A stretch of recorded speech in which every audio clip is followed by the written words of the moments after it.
It's the next level. Things fall apart, right? Or do they? Who can tell anymore what's true? What's a Wilford ruse? So we hang on too tight to what we do know. Crack ourselves into harder factions.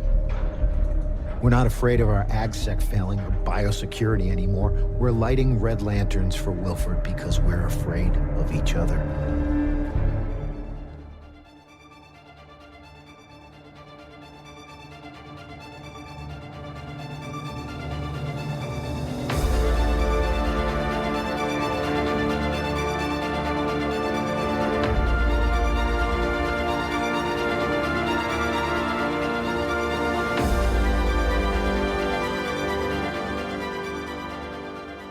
Welcome back to the show, panelers. I'm Steve.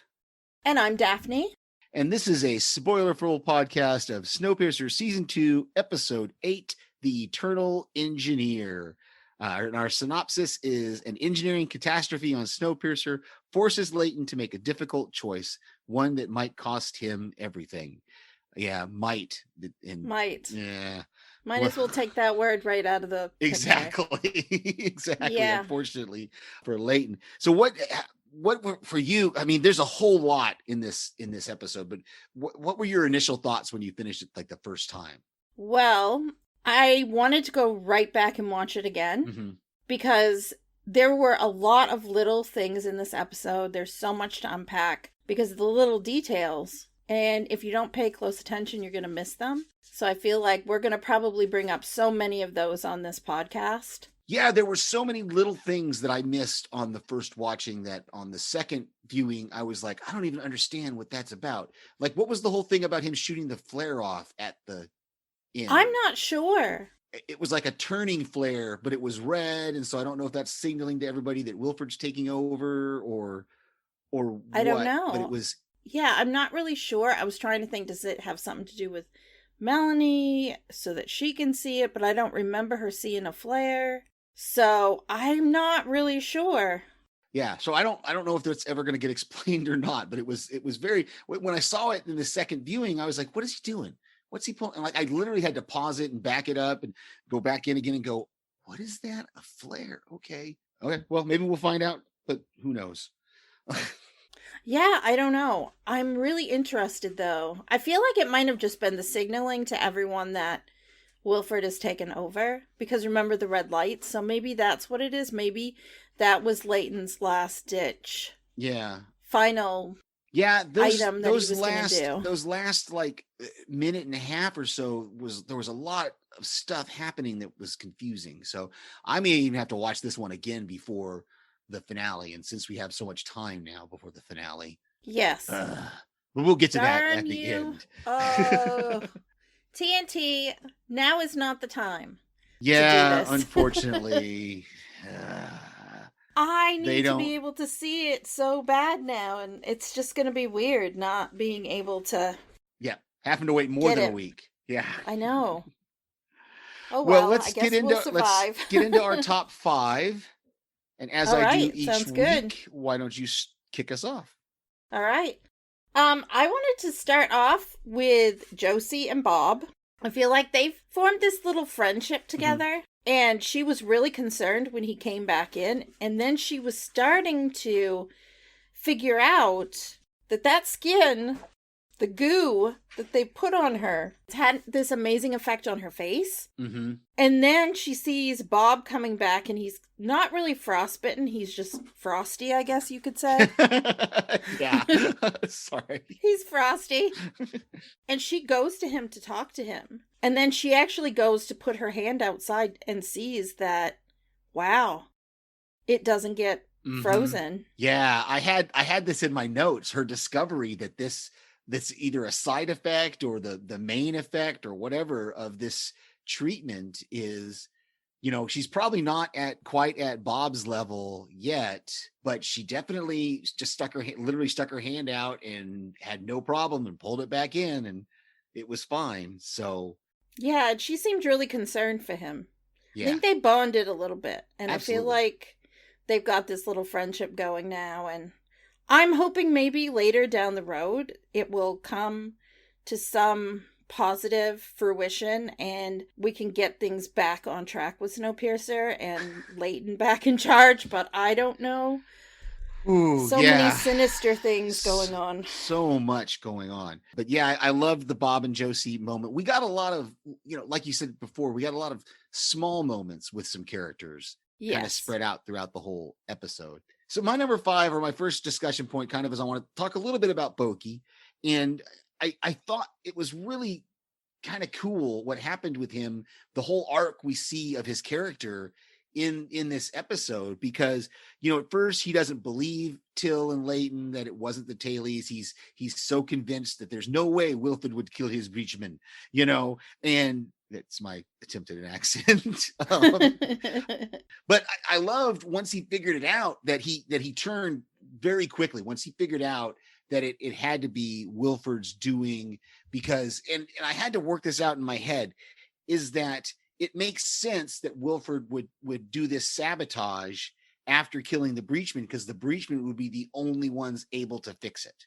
Yeah, and I still don't think he knows that Boki's alive. I'm not sure. Yeah, I think the only reason I could think of why maybe he doesn't know that Boki's alive, but I'm kind of surprised we didn't get some sort of line, especially when Alex was kind of figuring out that he sent Icy Bob down there to sabotage the intakes, that we didn't get some kind of a line about, I wonder who fixed it or something like that. But I guess he doesn't want to give away that he knows the breachmen are dead, or he thinks the breachmen are all dead. You see, it was a little confusing to me. I feel like we're watching something he is the conductor, Mm-hmm. and we're watching everything that he's orchestrated come to life. And seeing him at the end in Snowpiercer sitting down like, oh, it's, his old familiar place, and he's so happy, and that grin on his face, it just made me think, oh my God, I'm worried for people now. I'm really worried for some of our people. Yeah, exactly. But yeah, so it's interesting. I wonder, he's got to know that somebody survived the attack, I would think, but we just didn't get that. We didn't get that information, or we didn't get some sort of, notice from him. No, we didn't. So I'm not really sure what he knows and what he doesn't know. I think he's in for a surprise, though.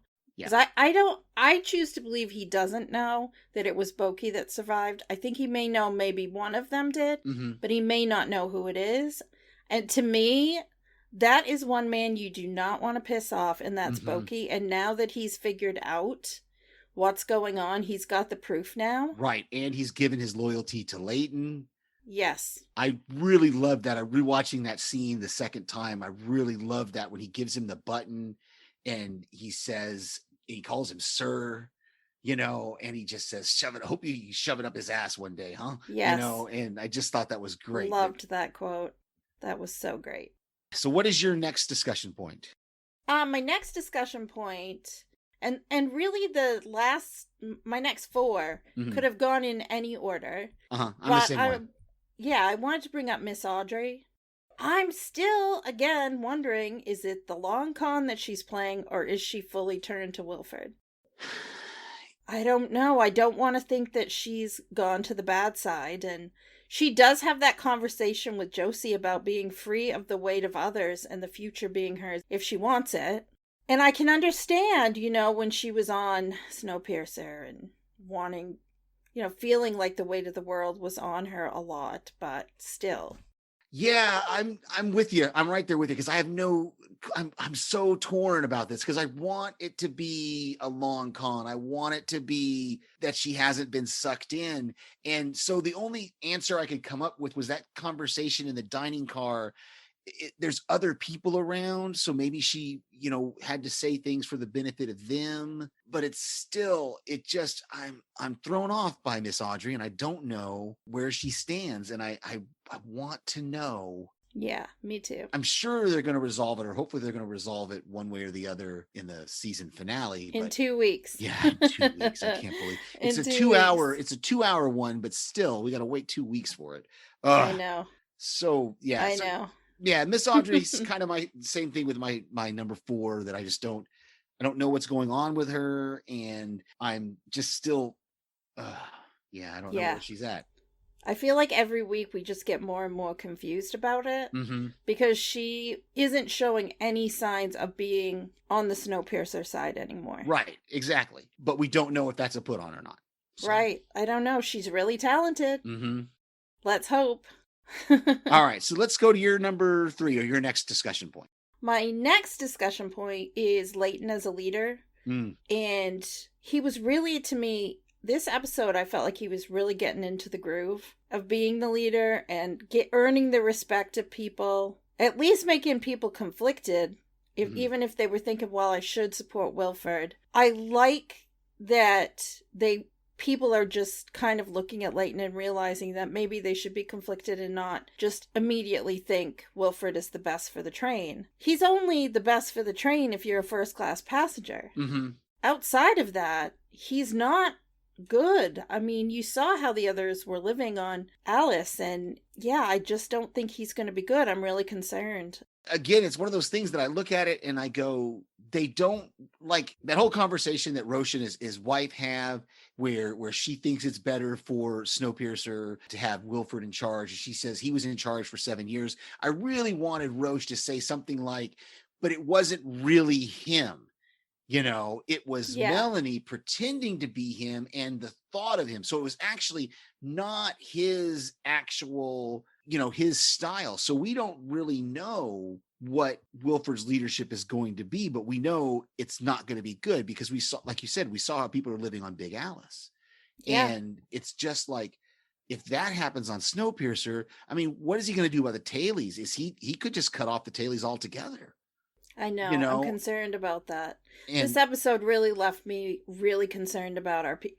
I call them our people because I feel like over the last season and almost 2 seasons, we've really gotten to know so many of these characters. Mm-hmm. And so you almost get protective and you want them to just be okay. And to me, he represents, a sadistic ruler who is really not thinking about anyone but himself. Right. So I'm concerned for a bunch of them.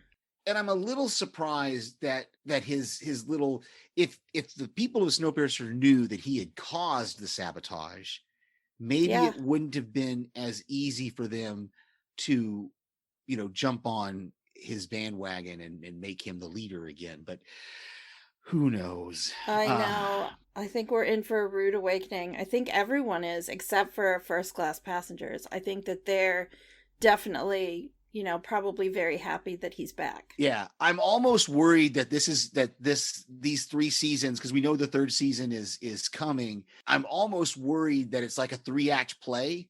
Where the first act you have the triumph, and the second act you have the desperation and the defeat, and then the 3rd act is where everything comes back up again. So I'm really worried that the cliffhanger of this into the 2nd season is going to be a real downer. Yeah, I think you could be right. I think we should prepare ourselves for anything. I think it's been setting up to that this entire time. I'm hoping that if it is a cliffhanger, it's not too intense. Because I definitely don't want to watch it and feel like, oh my gosh, we have to wait a year. Yeah, a year or however long it's going to end up being with COVID. Because we didn't, because of the way that they shot this, we didn't wait a year. No. We waited about 8 months at the most. Mm-hmm. So I feel like we're used to having these seasons, and I'm quite sure they're filming now, but I don't see it coming back maybe at least until late fall. So yeah. Exactly. Don't want to wait. So my 3rd one is let's talk about Roche a little bit, because I really loved his voiceover. I've got one of his quotes when we get to quotes, and I couldn't tell at first, but I'm pretty sure he did not light his candle. And I think from the way the episode ended, we knew that he definitely does not support Wilford at all. But I do have one big question about Roche that I haven't seen answered yet. Where does he get his mustache waxed? I have no idea. Maybe he gets it from Katya from last week. Maybe she's got a supply and she trades with him. But yeah, I thought about that this week because they focused a lot on his face. And I'm like, he's got that really good handlebar mustache, tight twist going, and it's working for him. But anyway, I love how he, at the, throughout the episode, we see his brakeman. We see that he's in charge. Even Wilford says that towards the end. He says, "You have power with wisdom and aplomb." And I know he was just being sarcastic and mean because he knew what was coming. He knew that he was going to get rid of Roche. But man, just to see, and that's really, you kind of pointed that out with Layton, and we're kind of seeing that with these, at least with Layton and Roche. We see this we see how strong their power is. Yes. And then suddenly they're just struck down. And it's not just, they've got his wife and his daughter in a drawer. I'm like, what? Why? This is, like you said, this is sadistic. He's going to put Roche, more than likely, he's putting Roche in a drawer. The jackboots are back. And it's just, this ending. Business as usual, like we saw at the beginning. Yeah. Of the series. And the brutality that happens. I don't really want it to go back to that. Yeah, exactly. I liked Layton leading the charge, and I liked Roche being, his, second in command, or just being supportive of him. Mm-hmm. There's one thing I worry, though. Is Roche going to the drawers for sure? Or is Wilford gonna hold it over his head? I didn't even think about that could be what it was. It wasn't that they're going to put Roche in the drawers. It's going to show him, we have your wife and daughter in drawers, so you better do what we say. You better keep your brakemen in line. And that could definitely play out. And Wilford is good for that kind of manipulation. Yeah. You know that he is. And I don't know. That was something that just came to me while we were talking. I'm like, wait, what if he's not going to the drawers? What if he's just, they're putting, Wilford's using them as a bargaining chip to keep Roche in line with him. I love that. That's another thing that I had here that I want to make sure I don't miss is I'm really glad they gave us that glimpse of his family last episode, and that we really kind of got to know them in this episode, because it makes us care about them. We find out that Anne, that she has a network of her own. I don't know what her job is, but it looked like she had like the white coveralls, kind of like a janitor, but I don't think she was a janitor. I'm not sure what her role was.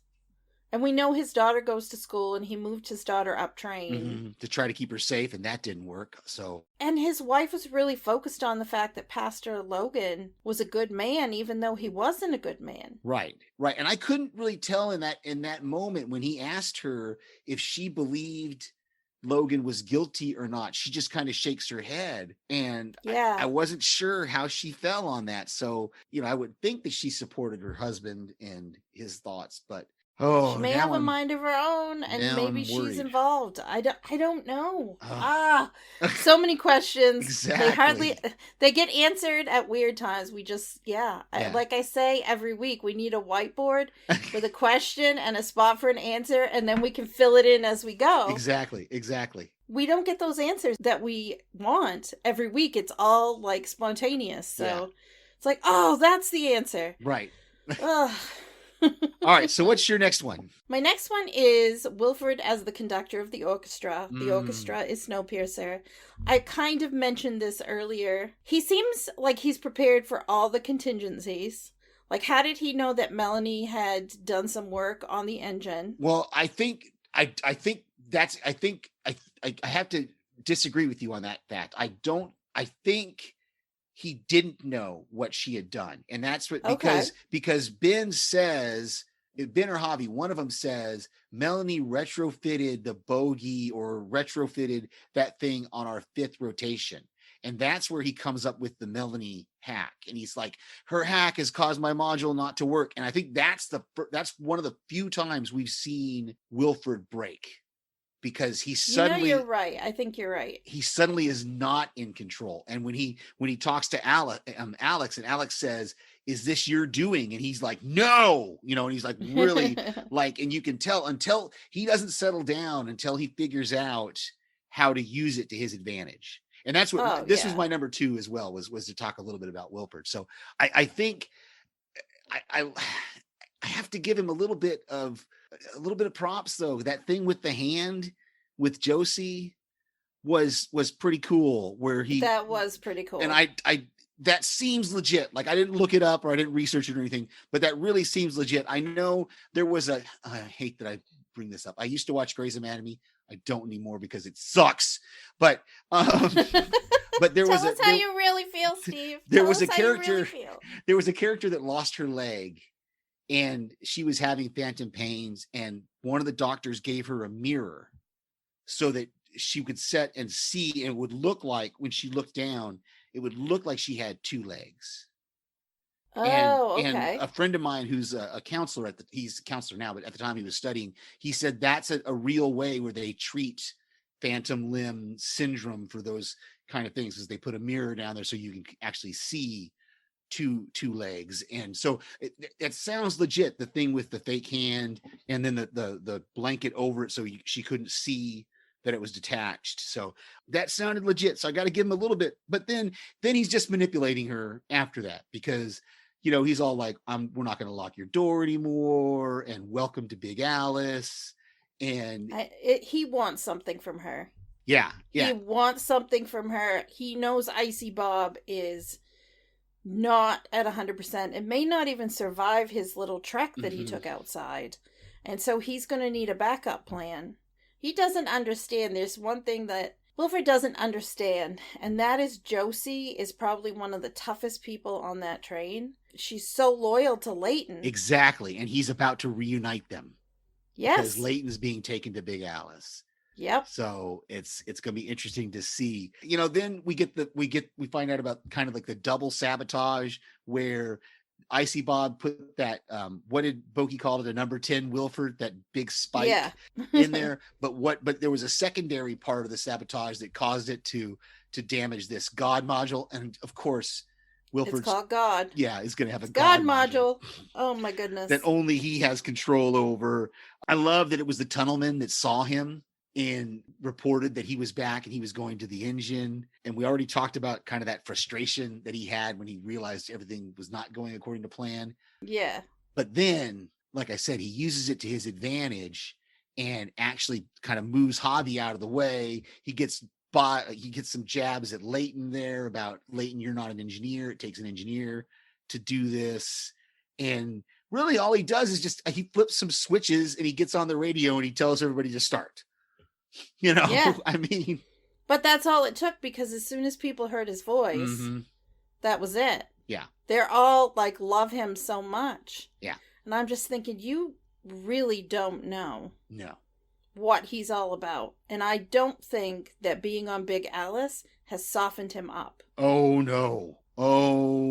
Yeah. I think he's harder than he even was before, and we know what he was capable of before, because we saw his orders to kill the geneticists and he's a very cruel man, and he's sadistic. So yeah, and let's just say it, Sean Bean is really killing it in this role. He really, I mean, like I can't imagine anyone else playing this kind of megalomaniac, psychotic, sociopathic manipulator. It's so good, and he's doing such a good job at it. And I loved when you see him and Layton there as when they're doing that manual shutdown, and you can see it on Layton's face. You can see the power slipping away from him and going to Wilford. And like you said, he gets that smile on his face there when he's doing it. And it's just twist. It's a gut punch, because you hate it. Yeah. You hate it. He's doing his job as an actor by making us, hate him. Yeah. And it's working real well. And yeah, I'm really concerned for Ben, because we know he doesn't like Ben. Right. I was surprised that he didn't kick Ben out of the engine. Yeah. I think he needs him. I think he needs an engineer. Yeah. And so he needs Ben and Javi. I think Javi is probably pretty safe, but I think Ben is definitely in trouble. Once Wilford gets everything out of Ben that he needs, which he's got to find out from Ben, because now that he knows that Melanie has done some changes, he's going to have to get with Ben and Javi and say, okay, what else has changed? What else has been, whatever, retrofitted. And once he gets that, and whatever happens with Melanie, I don't know. Maybe I know. Uh, But you know what? The big thing, though, I think that came out of this episode, too, another big thing, Alex is really starting to realize who he is. yes, and we'll talk some more about Alex when we get to my number one, because that's Awesome. Alex is my number one. But what is your last discussion point? My last discussion point is basically the whole last minute and a half ending of the episode. Layton being in tears, worrying if he'll see his child grow up or be born, knowing that he feels like he failed. He was not able, he made the best decision he could to try to protect the people on the train, and it caused him personally to lose control of the train. And that moment of emotional release, I think Daveed Diggs was impeccable. Yeah. I really, really have to give props to him for that. And then Roche also. I mean, the music that was playing during this also added to it. And I didn't take down the name of the song. But Roche going, and I just wondered, does he realize that his family was going to be in the drawers? Did he make the decision for them to all go in the...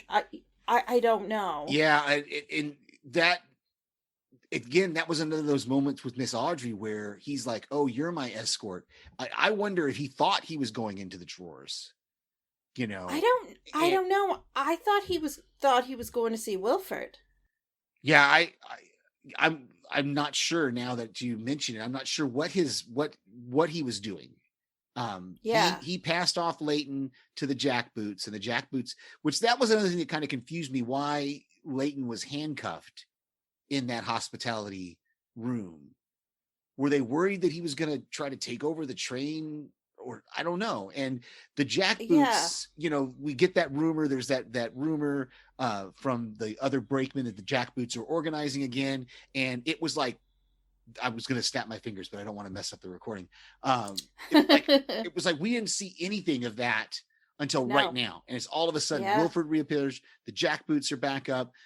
So I wonder if in the final episodes, we're going to get some flashbacks of showing how this, if there was more to this, because it was almost like a silent, it was almost like a silent revolution. Like at the end of season 1, you know, we have this bloody revolution where Layton wins. Here we have this kind of silent, you know, savior takeover by Wilford. Yeah. And it just all of a sudden it's Wilford's in charge. So, 2 different styles. Yeah. So 2 different styles, 2 different transitions of power. Yeah. I mean, I don't think that having a war with Wilford is going to get anything done either. Yeah, I don't think fighting. I don't think another big fight. But I don't want to say what I saw in the preview that I think there's going to be some action next. Well, I'm down for some action. Anything that will get our train back on track. Yes. And get Melanie on the train with the information she has. Yeah. That would be nice to know. That would be great. Uh-oh. Steve. You froze. Okay. You froze for a second. Oh, sorry, am I back on now? My end. Am I here? I can hear you. Okay. All right, so I think we're good. Yeah, I just said... Oh, it's saying my internet connection is unstable, so I may be... Yeah, that happens sometimes. Okay. All right. Well, we'll wrap up here. We don't have very much left here, so... We don't. So basically, my number one was the faces of people that they showed, all the different characters at the end. Zara connecting with Layton before he's taken away. Mm-hmm. Everything. Yeah. I just feel like the ending was super solid, and now I have not seen any previews for next week, so I'm gonna have to go check those out it doesn't show much. It doesn't show much. I did, and I want to talk. Yeah, that is great. That was a great scene between Zara and Layton, because one of the things that it wasn't until the second time watching it that I picked up on it. You could really tell there was not a romantic connection there. Yeah. That agreed. It was definitely a friendship connection. It was a Yes. loyalty. It was a, you know, it was a, we had something in the past, but now we're moving on from that. And I really liked that scene and the way the Daveed Diggs and the actors who plays Zara played it, because it was really, because that kind of a scene could have been played up as like a romantic kind of it wasn't. thing, but I it felt like wasn't. they were BFFs. Mm-hmm. More best friends. We've been through a lot together, so let's, Yeah. you know, there's mutual worry because she is carrying his child. Mm-hmm. Right. So, you know, there's mutual worry there. I get that. Very cool. That's what I got from the scene. Not a love No. triangle or love interest. And I love that you mentioned the faces, because even with Ruth, we didn't get a lot of Ruth in this episode, but what we got of her was really great. And we got more of her face as well. So I think she's really going to be conflicted, and I think she's one of the key players that can help make the change to get back on track. Yeah. But it's going to take a lot of effort for them to get Wilford out of there. I mean, Melanie, it was really hard. That decision from her way back when she left him behind. Mm-hmm. He's had 7 years to build up this anger and frustration and build this plan. Yeah. And now it's come to fruition and he's got back what he wanted. It's very scary. Okay, so my number one is Alex. And I just absolutely, like I said before, I loved Alex. I loved seeing her kind of figuring out what Wilford had done. And then there's that moment when she says, oh, they're venting. And he's like, well, why don't you call them? And then they kind of lie to her about it. But then later she's looking at the blueprints, and even Wilford knows, I see your little hamsters turning, you know, and she figures out that he had Icy Bob sabotage the intake vents. And then Miss Audrey has that line where she says, well, she's 2 steps behind because Alex didn't know about the whole God module thing. Right. But then again, and it was, there was a resolve on her face when Wilford told her she was going to have to basically push the entire train with Big Alice. She was going to have her hand on that throttle, making sure that they didn't lose momentum. And they only had less than 3 minutes, you know, to make it work. So I just loved it. And it was, again, I think Rowan Blanchard did a wonderful, wonderful job of pulling that off. So absolutely. I think she is going to be quite an in-demand actress after she's done on this show, because she's really talented. And I love the change that we've seen in the character from the beginning when she was so cold towards her mother to now she's putting these pieces together. And I think she's another key. I think there are definitely some key players in what's going to have to happen to get things back. And she's one of those people that they're going to need her. So any notes that we haven't already covered? Well, I had Boki as a wild card, but I think we've already kind of talked about him. Still wondering if Wilford knows he's alive. But at least Boki knows that Wilford's responsible for all of his brethren dying. So that's a good thing.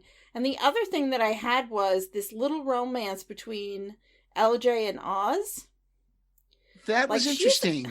Yeah. I thought they had already formed this relationship. So the fact that it looked like they were kissing for the first time, I'm thinking, wow, I thought they were together this whole time. So I guess I was wrong. Yeah. And I like that whole thing at the beginning where it looks like basically they're in charge of janitorial, because Oz says something about, this is our chance to shine. We don't want them to take janitorial away from us. And then, you know, when she's cooking the dinner, she's up in Terrence's little whatever loft that he lived in. So they've taken over Terrence's spot, but still nobody said anything about Terrence. And we didn't have any Pike this episode, so we didn't get a chance to see his shaved head. No. Yeah, I don't know. You know what? I guess we'll see. Yeah. I mean, she seems to be on the Wilford side, but honestly, I think she could be swayed to whatever side is going to get her what she wants, whatever it is. And I'm not sure what it is. I don't know. I don't know. It's interesting. I think the only note that I have that we haven't already talked about, we talked a little bit about Melanie, but we didn't mention those. They're kind of just were quick throwaway lines where they talked about being late to pick her up. And I thought that was interesting. 2 days. knowing where they're at, where she's at right now, and what's going to happen. It was interesting that we got those lines. So I have a feeling that in the first half of our season finale, we're going to get them catching up to Melanie to where we left her like 2 weeks ago. Yeah. I have a feeling we're going to get caught up to that. And I hope the last hour, I don't expect that Wilford's going to lose control of the train this season. I think we should probably prepare ourselves for him being in control for the last 2 episodes. However, I'm hoping that the tables get set for things for next season. I hope that they set the table for things to happen next year. Yeah, I hope we get Melanie back on the train. I don't know how they're going to do that if Wilford's still in control. So we'll just have to see. Yeah, I don't know. I'm really concerned. Lots of things happening and not a lot of answers, but a lot of little tidbits that could build into something. Yeah. So I feel like we've got a big puzzle to put together. All right. Well, we've got some quotes here. Yes. I'll go ahead. Why don't you give your first one, and then I'll go with my first one. And all right. Well, my first one is actually from Boki. I love this quote. We mentioned it earlier, but this is the full quote. Wilford gave me this himself. He said, "Breachmen risked their lives for me. With this, I pledge the same to you. Take it. Maybe you can shove it up his ass one day. Huh, sir." And I love the adding of the "sir" in there. I thought that was really, really great. Me too. The first one I had is I loved when Roche was talking to his daughter, and he said, "You can misbehave at the Paoli's. Just don't make my brakeman use his nightstick on you on the way up." So it's a little moment of levity there. But I know. I feel like it was the calm before the storm, really. And it wasn't a huge buzzing storm either. It was kind of this subtle, slow transition that, I mean, the only way you really could tell was Layton's face changing throughout. I liked what Roche said to his wife when he was talking about how working for Wilford and now working for Layton, what he's understood. And he says, "Do you want to know who Layton is? He's a good guy. And I forgot what a good guy was. He is trying to give this train, our daughter, our family, a world that we can be proud to live in." I love that you had that line in there, because the one that he says, right, and he's really comparing and contrasting Wilford and Layton, because the line he says right before that to her is, "And you realize, okay, Wilford, he designed this train with portals to freeze people's limbs off." Yeah. And I remember Mark and I discussing this in the first season about why those portals were there. Why would you put that design into this train unless you specifically meant it as a punishment device to remove limbs? And so it was great to hear that confirmation, but also, like you said, to see the bad guy, good guy kind of thing. Agreed.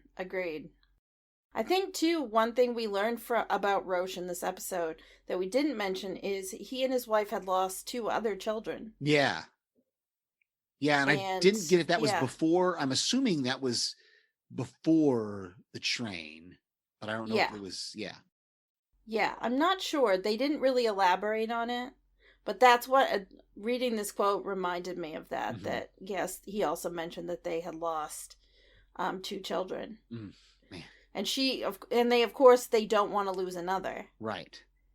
So, what's your next one? My last one is the final line of the episode. We kind of talked about it, but it's such a chilling line that comes from Ben when he says, "Mr. Wilford, you have the train."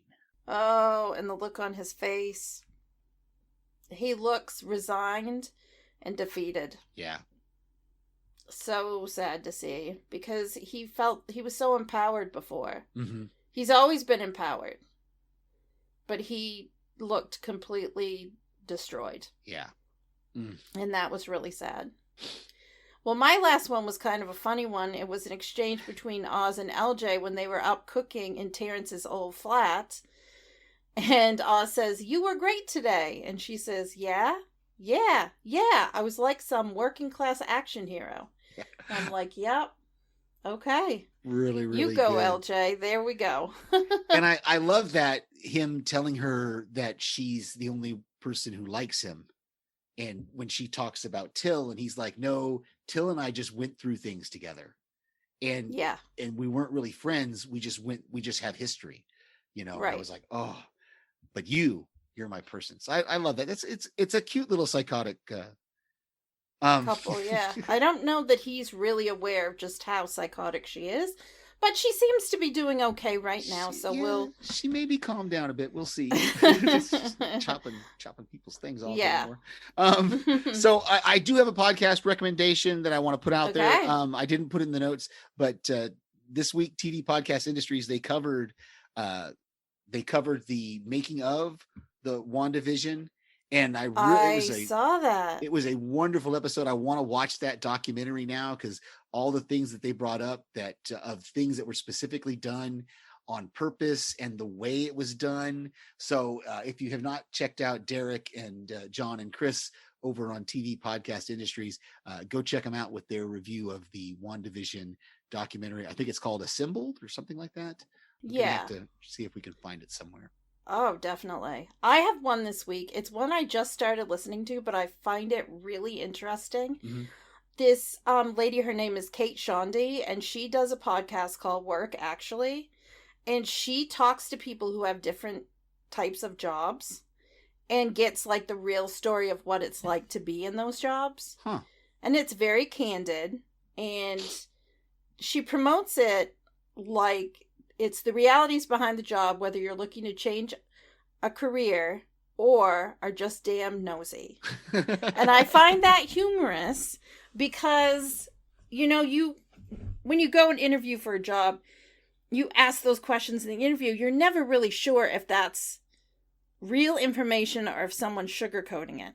Mm-hmm. And I feel like on this podcast, they're really pretty candid about things. So I like that. Very cool. So I wanted to share that for anyone who might want a palate cleansing episode that has nothing to do with TV. Very cool.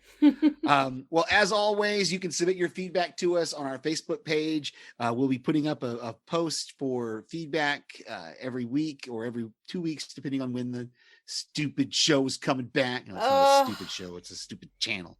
We love it. That's why we're so irritated about it. You can check out our website at panelstopixelspodcast.com. You can go to our Facebook group, which is just facebook.com/panelstopixels. You can email us at panelstopixels1@gmail.com. That's panelstopixels1. The TO is spelled out right in the middle and the number 1. We also have a YouTube channel that is Panels to Pixels Podcast. You can go there, subscribe, give us a thumbs up, and check us out on YouTube. Next week, well, not sure what's going to be happening next week. Hopefully, Mark and I will be back with the first episode of The Falcon and the Winter Soldier. But Daphne and I will definitely be back after March 29th to cover the 2-episode season finale of Snowpiercer Season 2. So hopefully you will catch up with us then and give us some feedback and tell us what you think. We'll try to put a deadline on there. I think that's the only thing I've been missing from my Facebook posts, is giving people a deadline for feedback. This one might be tougher to do the next day. I don't know. It's a 2 hour. So much to process. We may not be able to do it the next day because I feel like this is going to be one where so much happens that we're going to have a ton of notes, a ton of things to break down. Yeah. So we may have to take a little more time. Yeah. But that's okay. That way it'll be out and it'll be relevant. And so that's what's happening with me. Daphne, what are you guys covering on your Run for Your Lives podcast this week? Well, we just posted the episode for Jurassic Park 3, which was a ton of fun. It was great to go back to talking about dinosaurs. So that was a lot of fun. And also this week, we're going to be posting an episode on St. Patrick's Day. It's an Irish movie called Grabbers. And we have our good friend Derek from TV Podcast Industries on to break the movie down with us. So nice. It was a lot of fun. Can't wait to get it out there. An Irishman for an Irish movie. Oh, we had such a great discussion. And so I can't wait. I have to formally apologize. I don't know what happened to me last week. It was just crazy week. I did not get a chance. I did watch Jurassic Park 3 on Friday and really enjoyed it. I forgot how it really is a fun movie to watch if you kind of suspend a lot of your disbelief on certain things. It it is. There's a lot of great things about it. I think sometimes people try to hold it up so much with the first two. Mhm. Whereas if you look at it like it's a second, like it's on its own, Yeah. it actually comes out a lot better. Yeah. So, And I totally like that, you have these badass mercenaries and they're gone within the first 20 minutes of getting on the island. So good. I can't wait till you guys cover Jurassic World.